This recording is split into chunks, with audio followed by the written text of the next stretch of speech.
অগ্নিবীৰত 4 বছৰ আৰু অসম পুলিচত 30 বছৰ, গতিকে 35 বছৰ চাকৰি কৰিব। গতিকে এইটোতো বেটাৰ বস্তু হ'ল। একো ভাল ট্ৰেইনিং হৈ ল'ৰা 27 বছৰত উভতি আহিব, আৰামত আহি অসম পুলিচত কাম কৰিব, 60 বছৰলৈকে থাকিব। ইমান আমাৰ স্কিমটোতো মজা কৰি দিলোঁ, কাৰণ প্ৰথমতে আৰ্মিত যাব, আমি ট্ৰেইনিং দিব নালাগে। অসম পুলিচৰ ট্ৰেইনিঙৰ কোৱালিটিটো আৰ্মিৰ সমান নহয়। নমস্কাৰ, মই নীলোৎপল শইকীয়া। এতিয়া অগ্নিবীৰখিনি মানে 4 বছৰ সম্পূৰ্ণ হ'ব। অগ্নিবীৰৰ যিটো ফাৰ্ষ্ট বেটছ আছিলে, অগ্নিবীৰ যেতিয়া প্ৰথম আৰম্ভণি হৈছিলে, এতিয়া 4 বছৰ সম্পূৰ্ণ হ'বহি। ডিচেম্বৰ মাহত তেওঁলোক ঘৰা-ঘৰি গুচি আহিব। এতিয়া অগ্নিবীৰসকলক অসম আৰক্ষীত চাকৰি দিব, 25% পাৰ্মানেণ্ট কৰি ৰাখিব 100ৰ ভিতৰত। এতিয়া সেই 100ৰ ভিতৰত অগ্নিবীৰৰ ফাৰ্ষ্ট বেটছত সেই 25%ৰ ভিতৰত কি হিচাপত পাৰ্মানেণ্ট কৰি ৰাখে সেইটোতো আমি নাজানিম, বা এয়াৰৰ হিচাপত ৰাখেনে বা ৰেজিমেণ্ট চেণ্টাৰ এনেকুৱা হিচাপত পাৰ্মানেণ্ট কৰি ৰাখে, বা কি হিচাপত পাৰ্মানেণ্ট কৰে নাজানো, কিন্তু 25% অগ্নিবীৰক পাৰ্মানেণ্ট কৰিব অগ্নিবীৰ ফাৰ্ষ্ট বেটছৰ। এইটো হিচাপতো হ'ব পাৰে অগ্নিবীৰ প্ৰথম বেটছত টোটেল মানে যিমান পায় 50,000 60,000 যিমান অগ্নিবীৰ লৈছিলে, সেই তাৰ ভিতৰত টোটেল 25% মান পাৰ্মানেণ্ট কৰি ৰাখিব।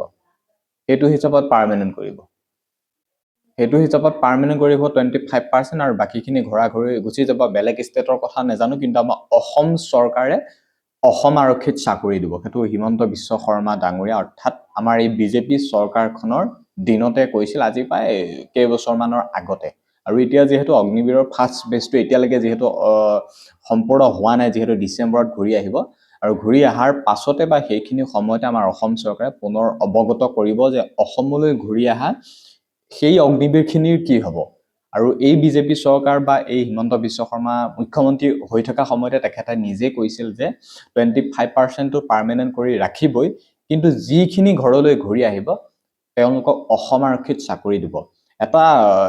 এটা হিচাপত দিব, সকলোকে দিব, দিয়াতো সকলোকে দিব, কিন্তু এটা এক্সাম পাতিব বা এটা প্ৰচেছৰ মাজেদি যাব।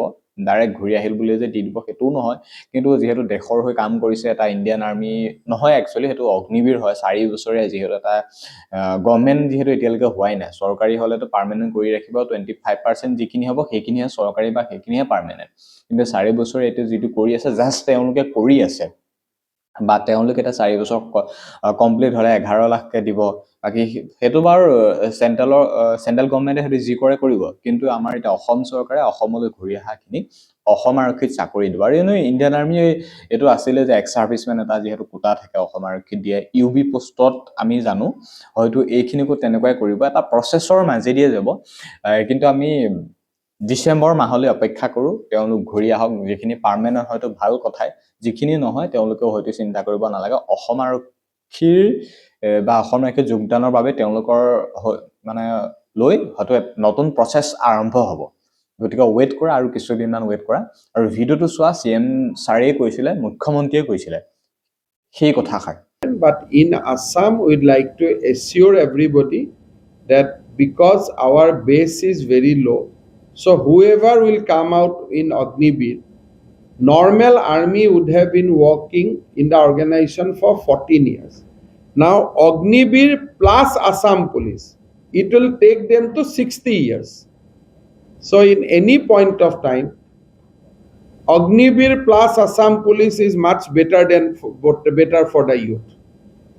এনে যদি কোনোবা আৰ্মিত সোমায়, ই মাত্ৰ 14 বছৰ চাকৰি কৰিব পাৰিব।